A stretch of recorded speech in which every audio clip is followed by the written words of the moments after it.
Okay, watch that sizzle. I have to show you another clip. And I made some tortillas last night. And I have several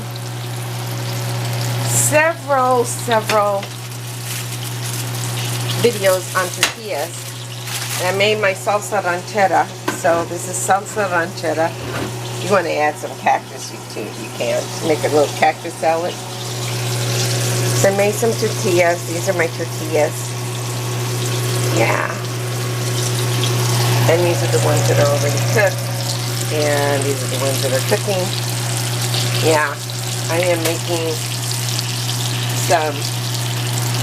Guess I'll make a burrito this morning. And you can make these at night. Make them at night so that you can have them in the morning. And all you have to do is just grab a tortilla and then make these real quick in the morning. Or you can marinate. You can actually marinate this overnight in the liquid. Marinate the fish in the liquid and you can have it for breakfast. Why not? Who says you have to have eggs and bacon for breakfast? You can have this for breakfast. So, which is fish tilapia for breakfast. Why not? Alrighty. We'll talk to you later. Bye.